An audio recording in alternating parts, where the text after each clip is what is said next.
Hi guys! So it's me again, Sebastian J. So for today's vlog, ayan, another vlog na naman tayo. So ayan. So kung bago ka palang sa aking channel, don't forget to like, share, subscribe. So ayan, pag-uusapan natin tong toothpaste na to. So are you familiar with this? So this is Escoban. So ayan, kung naninilaw yung ngipin mo, stay tuned and let's start. So ano pang hinihintay nyo? Lego!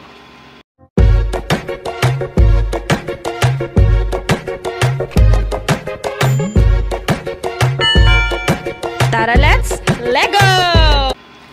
So, ayan, pag-usapan nga natin to. Ito nga pala ay nabili ko po ito sa TikTok shop. So, ito ay Escoban. So, ito ay with, ayan, nakikita nyo naman, baking soda and hyaluronic acid. So meaning, so ito po ay para sa mga naninilaw yung ngipin dyan.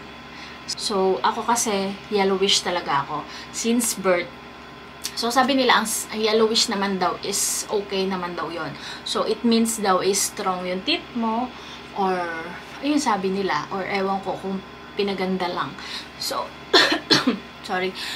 So, kung ayaw mo nang naninilaw yung ngipin mo, so, ito yung masasuggest ko sa iyo. Yan. So, ito pala, para to sa mga naninilaw yung ngipin. So, for example, katulad ko, naninilaw yung, madilaw na talaga yung ngipin ko, yellowish na talaga. Pero gusto ko din syempre pumuti. So, I tried this product. So, ito is toothpaste Escoban. So, meron siyang baking soda, hyaluronic acid. So, nakakatulong siya sa pag-whiten ng skin mo, pagtanggal ng mga stain, yung mga dilaw-dilaw na stain dyan sa ngipin mo, sa pang-cavity protections, pangpatibay din siya ng ngipin. So, ito para saan nga ba to sa mga naninilaw yung ngipin, sa mga nagsisigarilyo na nag-i-stay dyan sa ngipin mo yung mga stains, o ayan, sa mga merong problem sa gilagid. So, nakaka-help din tong toothpaste na to. So, hindi lang siya talaga sa mga naninilaw yung teeth. So, pwede rin siya sa mga may problem sa gilagid, or sa gums, or sa merong cavity, or at saka nakaka-help din siya sa bad breath. Okay? So, paano nga ba ito gamitin? So, ito nga pala, meron siyang tooth powder. So, yung tooth powder na yun, nakaka-help din siya magpa-whiten ng skin. Ay, makapagpa-whiten ng teeth. Okay? So, ito, everyday nyo siyang gagamitin. Itong toothpaste na to.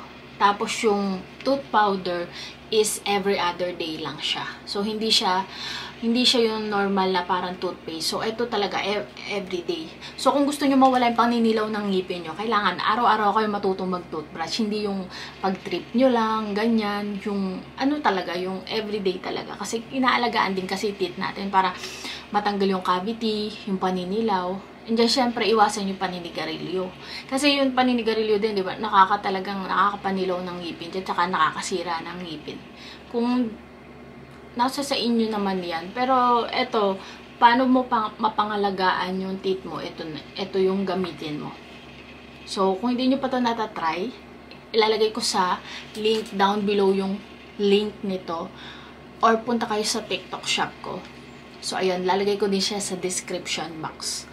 So, ayan, papakita ko sa inyo kung paano ko siya ginagamit. And yan yung video. So, ayan. So, ayan, itatry nga natin itong Escoban Toothpaste Whitening Baking Soda plus Hyaluronic Acid. So, extra mint, fresh breath siya. Okay, so, napaka-curious ako dito kasi para saan ba to? Para to sa mga naninilaw ang ngipin dyan, sa mga yellowish teeth, at sa mga nagsisigarilyo na madidilaw ang ngipin, meron ng mancha yung ngipin niya ng dilaw-dilaw at hirap na kayong tanggalin. So, ito may mga mint-mint na yung kasama niya na toothpaste. And then, meron siya syempreng powder. Siya yung powder sa teeth mo. Nakaka-help makatanggal ng paninilaw. So, ayan, every other day mo yan gagamitin, yung powder. Pero yung toothpaste, every day. After kumain. Okay? So, syempre, kumakain ka na 3 beses. O, gagamitin mo yan 3 beses sa isang araw. Alright? So, yan, syempre, up and down mo yung lilinisin mo. Then, make sure na linis yung mga naninilaw ng ngipin. So, ito para to sa mga, pampaputi talaga to. Pampatanggal ng mga stains, pantanggal ng mga cavity, plaques, and pampatibay din siya ng ngipin. O, diba? Nakikita nyo naman. Ano na? Hindi naman siya mahirap gamitin. Pero, yan, lalo yung tooth powder. So, every other day lang yun. Hindi siya katulad ng toothpaste na araw-araw. So, ayun, kung hindi nyo pa ito natatry, you must try this. And then, share nyo na din sa mga friends nyo, tito nyo, or kapatid nyo na kailangan to. Or sa mga may stain sa ngipin, naninilaw, may cavity problems, and may problema sa gums. So, I hope nakatulong ako, and I hope you like this video. And comment down below kung na-try nyo na to, kung ano yung effect sa inyo na itong toothpaste na to. So, ayun, hanggang dito na lang ang ating vlog, and don't forget to like, share, subscribe to my channel, and click the notification bell for more upcoming videos. Bye! See you in the next vlog!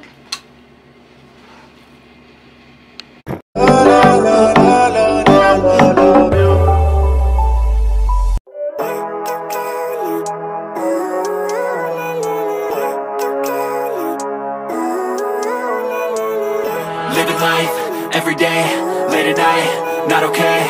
All I want, and I pray